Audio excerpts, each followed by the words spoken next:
मेरे प्यारे देशवासियों, करीब 1 महीने के बाद मैं फिर से आज आपके बीच आया हूँ। 1 महीना बहुत लंबा समय होता है। बहुत सारी घटनाएं देश और दुनिया में होती रहती हैं। आप सबने भी उमंग और उत्साह के साथ दिवाली का पर्व मनाया। उत्सवी हैं जो समय समय पर जीवन में उमंग भरते रहते हैं। गरीब हो, अमीर हो, गांव का हो, शहर का हो, हर किसी के जीवन में उत्सव का अपना महात्म्य रहता ही है। दिवाली के बाद आज मैं पहली बार मिल रहा हूं आपसे। मेरी आपको बहुत बहुत शुभकामनाएं हैं। पिछली बार जो मैंने बातें की थी, मुझे उन बातों के बाद एक नया एहसास हुआ है, नई अनुभूति हुई है। कभी कभी ऐसा सोचते हैं कि छोड़ो यार, लोग बेकार हैं, लोगों को कुछ करना नहीं है, हमारा देश ही ऐसा है। मैं पिछली मेरी मन की बात और आज मैं कहता हूँ, ये सोच बदलना बहुत ज़रूरी है। हमारा देश ऐसा नहीं है, हमारे देश के लोग ऐसे नहीं हैं। कभी कभी तो मुझे लगता है कि देश बहुत आगे हैं, सरकारें बहुत पीछे हैं। और जब मैं अनुभव से कहता हूँ, शायद सरकारों को भी अपनी सोच बदलना बहुत ज़रूरी है। और मैं इसलिए कह रहा हूँ कि मैं देख रहा हूँ कि ये युवा भारत खास करके कुछ न कुछ करने के लिए कमिटेड है, लालायित है, अवसर खोज रहा है और अपने तरीके से कर भी रहा है। मैंने पिछली बार कहा था, कम से कम एक खादी का वस्त्र खरीदिए। मैंने किसी को खादीधारी बनने के लिए नहीं कहा था, लेकिन मुझे खादी भंडार वालों से जानकारी मिली, 1 सप्ताह में करीब करीब 125%, 125% बिक्री में वृद्धि हो गई। एक प्रकार से पिछले वर्ष की तुलना में 2 अक्टूबर से 1 सप्ताह में डबल से भी ज़्यादा खादी की बिक्री हुई। इसका मतलब ये हुआ कि देश की जनता हम जो सोचते हैं उससे भी कई गुना आगे है। मैं भारतवासियों को प्रणाम करता हूँ। सफाई, कोई कल्पना कर सकता है कि सफाई ऐसा जन आंदोलन का रूप ले लेगा? अपेक्षाएं बहुत है और होनी भी चाहिए। और एक अच्छा परिणाम मुझे नज़र आ रहा है। सफाई अब 2 हिस्सों में देखी जा रही है। एक, जो पुरानी गंदगी है, जो गंदगी के ढेर हैं, उसको सरकारी तंत्र, शासन में बैठे हुए लोग उसके लिए क्या उपाय करेंगे। बहुत बड़ी चुनौती है, लेकिन अब जिम्मेवारी से भाग नहीं सकते। सभी सरकारों ने, सभी म्यूनिसिपैलिटीज़ ने इस जिम्मेवारी के लिए कदम उठाने ही पड़ेंगे, क्योंकि जनता का दबाव बढ़ने वाला है और मीडिया भी बहुत अच्छी भूमिका इसमें निभा रहा है। लेकिन जो दूसरा पहलू है, जो बहुत ही उमंग वाला है, आनंद वाला है और मन को संतोष देने वाला है, सामान्य मानवी को लगने लगा है कि चलो पहले की बात छोड़ो, अब गंदगी नहीं करेंगे, हम नई गंदगी में इजाफा नहीं करेंगे। मुझे सतना मध्य प्रदेश के कोई श्रीमान भरत गुप्ता करके हैं, उन्होंने मेरे माईगॉव पर एक मेल भेजा। उन्होंने अपना रेलवे में जा रहे थे, उसका अपना अनुभव कहा। उन्होंने कहा, साहब मैं पहले भी रेलवे में जाता था, इस बार भी रेलवे में गया, लेकिन मैं देख रहा हूँ कि रेलवे में हर पैसेंजर, रेलवे में लोग खाते पीते रहते हैं, कागज़ वागज फेंकते रहते हैं। बोले कोई फेंकता नहीं था। इतना ही नहीं, ढूंढते थे भाई कहीं डिब्बे में डस्टबिन है कि हम कूड़ा कचरा उसमें डालें।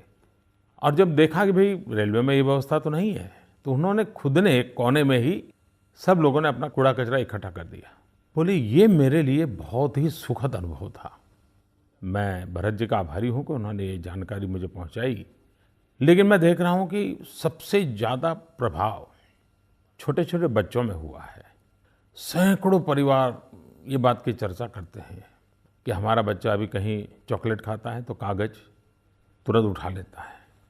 मैंने अभी एक सोशल मीडिया में किसी का देखा था, किसी ने लिखा था आज का मेरा हीरो, और आज का मेरा हीरो में उन्होंने किसी की बच्चे की तस्वीर दी थी और कहा था कि वो बच्चा खुद इन दिनों कहीं पर भी कूड़ा कचरा है तो उठा लेता है, स्कूल जाता है तो उठा लेता है, अपने आप कर रहा है। आप देखिए, सबको लगने लगा है कि हमारा देश, हम गंदा नहीं करेंगे, हम गंदगी में इजाफा नहीं करेंगे, और जो भी करते हैं वो शर्मिंदगी महसूस करते हैं, तुरंत कोई न कोई उनको टोकने वाला मिल जाता है। मैं इसे शुभ संकेत मानता हूँ। एक अच्छी बात ये भी हो रही है कि इन दिनों मुझे जो लोग मिलने आते हैं, समाज के सभी क्षेत्र के लोग मिलते हैं, सरकारी अधिकारी हो, खेल के जगत के लोग हो, सिने जगत के लोग हो, व्यापार जगत के लोग हो, वैज्ञानिक हो, इन दिनों जब भी वो मेरे से बात करते हैं तो 10 मिनट की बात में 4-5 मिनट तो वे समाज संबंधित विषयों पे चर्चा करते हैं।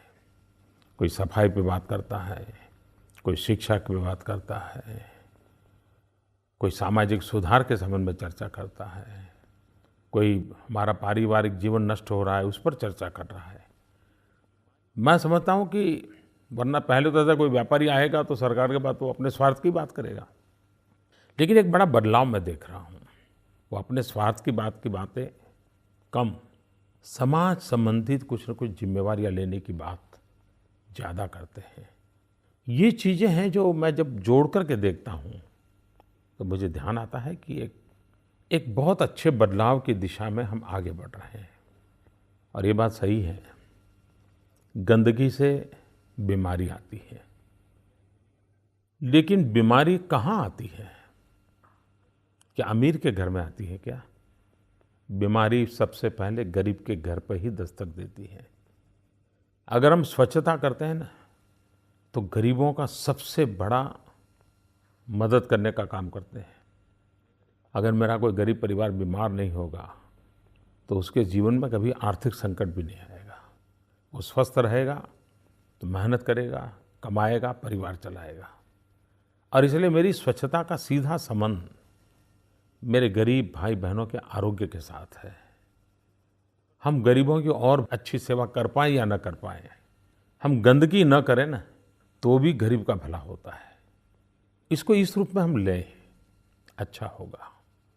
मुझे जो चिट्ठियाँ आती हैं, अनेक अनेक प्रकार की चिट्ठियाँ आती हैं, लेकिन मैंने एक जो पिछले बार कहा था कि हमारे जो स्पेशली एबल्ड चाइल्ड है, परमात्मा ने जिसे कुछ न कुछ कमी दी है, शारीरिक क्षति दी है, तो उसके विषय में मैं अपनी भावनाएं सबके सामने रखी थी। उस पर भी मैंने देखा है कि जो लोग इस क्षेत्र में काम कर रहे हैं वे अपनी सफलता की गाथाएं मुझे भेज रहे हैं। लेकिन दो चीज़ें तो मुझे मेरी सरकार से पता चला। मेरे कहने के बाद हमारा जो एचआरडी मिनिस्ट्री के अफसर हैं उनको लगा कि हमें भी कुछ करना चाहिए, और अफसरों ने मिल कर के एक योजना बनाई। देखिए, सरकार में बदलाव कैसे शुरू होता है इसका उदाहरण है। एक तो उन्होंने तय किया कि जो स्पेशली एबल्ड चाइल्ड है, अगर वो टेक्निकल एजुकेशन में जाना चाहता है तो उसको ऐसे 1000 अच्छे स्पेशली एबल्ड चाइल्ड को पसंद करके उनको एक स्पेशल स्कॉलरशिप देने की उन्होंने योजना बनाई है। मैं विभाग के इन सारे अधिकारियों को जो विचार आया उनको बधाई देता हूँ। दूसरा एक महत्वपूर्ण काम किया है उन्होंने कि जितनी केंद्रीय विद्यालय हैं और जितनी सेंट्रल यूनिवर्सिटीज़ हैं, वहाँ पर स्पेशली एबल्ड बच्चों के लिए आवश्यक होता है अलग इंफ्रास्ट्रक्चर। वो सीढ़ी पर नहीं चढ़ पाते तो उनके लिए ट्राइसाइकिल चलाने वाला अलग व्यवस्था चाहिए, उनके लिए अलग प्रकार के टॉयलेट चाहिए। तो हमारे एचआरडी मिनिस्ट्री के सब अधिकारियों ने मिलकर के तय किया है कि केंद्रीय विद्यालय और सेंट्रल यूनिवर्सिटी में 1 लाख रुपया विशेष दिया जाएगा हर एक को, और 1 लाख रुपये में वो इन स्पेशली एबल्ड चाइल्ड के लिए जो आवश्यक इंफ्रास्ट्रक्चर खड़ा करना होगा उसको खड़ा करेंगे। ये है शुभ शुरुआत। यही बातें हैं जो हमें बदलाव की ओर ले जाएगी। देश जब दिवाली मना रहा था तब मैं सियाचिन गया था, क्योंकि उन्हीं की बदौलत तो हम दिवाली मना पा रहे हैं। तो मैं उनके बीच गया था। कितनी कठिनाइयों में वो जीवन गुजारा करते हैं, उसका अनुभव मैंने किया। मैं देश की रक्षा करने वाले जवानों को सैल्यूट करता हूँ। लेकिन आज मुझे एक और गर्व की बात कहनी है। हमारे देश के जवान सुरक्षा के क्षेत्र में काम करते हैं। प्राकृतिक आपदा के समय जान की बाजी लगा करके हमारी रक्षा करने के लिए कोई भी साहस करने को तैयार हो जाते हैं। खेलकूद में भी हमारे देश के जवान भारत का गौरव बढ़ाते रहते हैं। आपको जान करके खुशी होगी कि हमारी सेना के कुछ खिलाड़ियों ने ब्रिटेन में आयोजित एक बहुत ही प्रेस्टिजियस कैब्रियन पेट्रोल की एक स्पर्धा होती है, करीब 140 देशों को पीछे छोड़ करके हमारे इन जवानों ने गोल्ड मेडल दिलाया देश को। मैं इन जवानों को विशेष रूप से अभिनंदन करता हूँ। मुझे अभी एक अवसर मिला था, हमारे देश के जवान, नौजवान विद्यार्थी, युवक युवतियाँ खेलकूद में जो विजेता होकर के आई थी, उनसे मैंने एक चायपान का कार्यक्रम रखा था। मुझे एक नई ऊर्जा मिली, उनका उत्साह, उमंग, और मैंने देख रहा था कि और देशों की तुलना में हमारी व्यवस्थाएं, सुविधाएं बहुत कम होती हैं, लेकिन शिकायत के बजाय वे उमंग और उत्साह से और अधिक कुछ करने की बात कर रहे थे। अपने आप में मेरे लिए इन खिलाड़ियों के साथ चायपान का मेरा कार्यक्रम मेरे बहुत ही प्रेरक रहा था। मुझे अच्छा लगा था। एक बात कि और मैं देशवासियों को, और मैं सच में मन से कहना चाहता हूँ, मेरे मन की बात है और मुझे विश्वास है देशवासियों के मेरे शब्दों पर भरोसा है, मेरे इरादों पर भरोसा है। लेकिन आज मैं फिर एक बार उसको अपनी तरफ से दोहराना चाहता हूँ। जहाँ तक काले धन का सवाल है, ब्लैक मनी का सवाल है, मेरे देशवासी, आपके इस प्रधान सेवक पे आप भरोसा कीजिए। मेरे लिए ये आर्टिकल ऑफ फेथ है। भारत के गरीब का पैसा जो बाहर गया है, वो पाई पाई वापस आनी चाहिए। ये मेरा कमिटमेंट है। रास्ते क्या हो, पद्धति क्या हो, उसके विषय में मतभिन्नता हो सकती है और लोकतंत्र में स्वाभाविक है। लेकिन मेरे देशवासी, मुझे जितनी समझ है और मेरे पास जितनी जानकारी है, उसके आधार पर मैं आपको विश्वास दिलाता हूँ कि हम सही रास्ते पर हैं।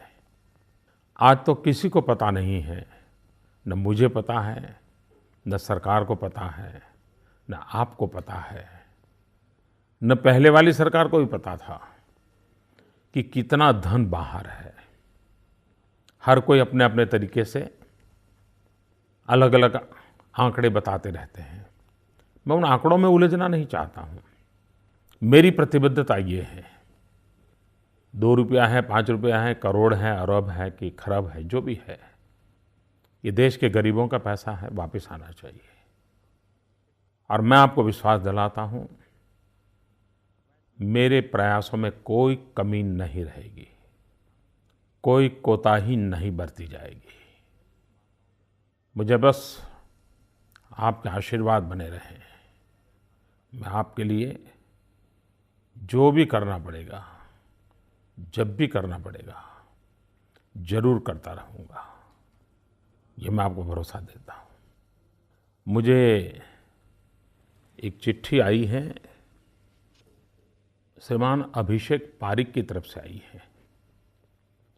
वैसे इस प्रकार की भावना मुझे, मैं प्रधानमंत्री नहीं था तब भी कई माताओं बहनों ने प्रकट की थी।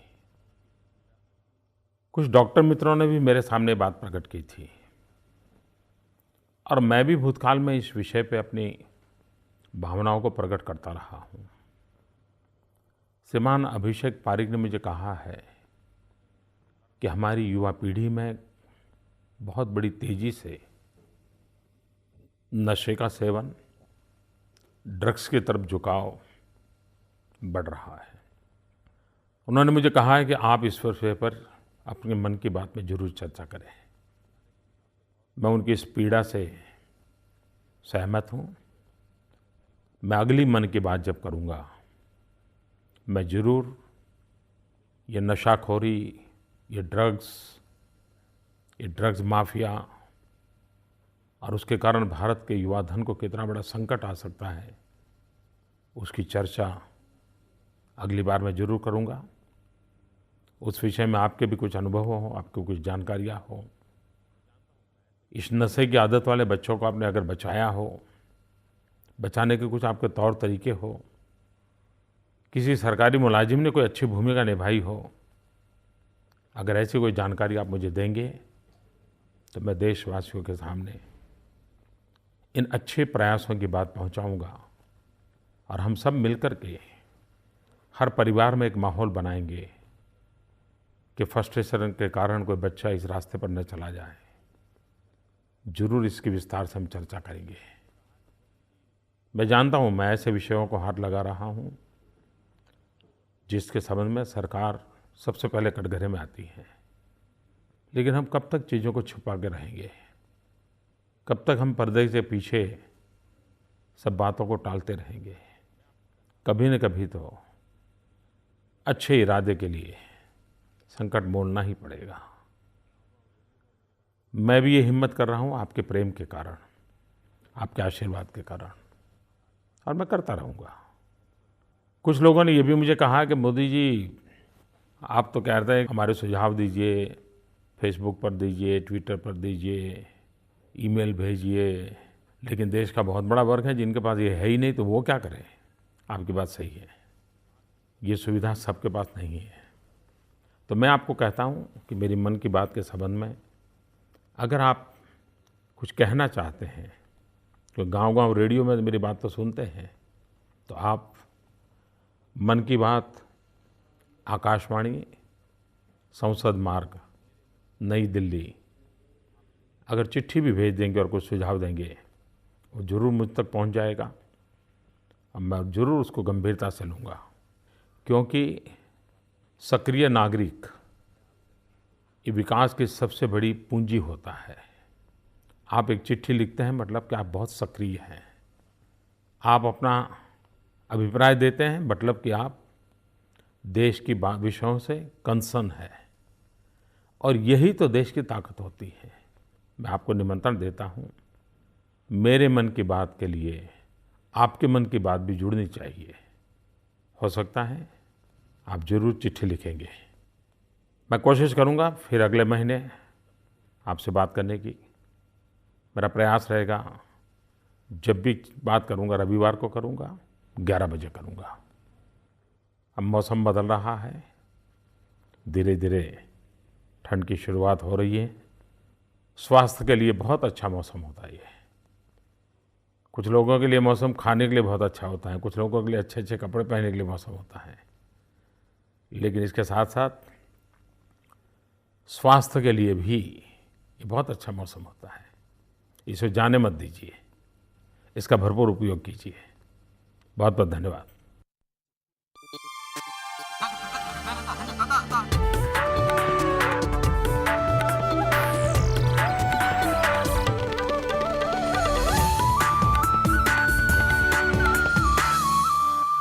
And the first one was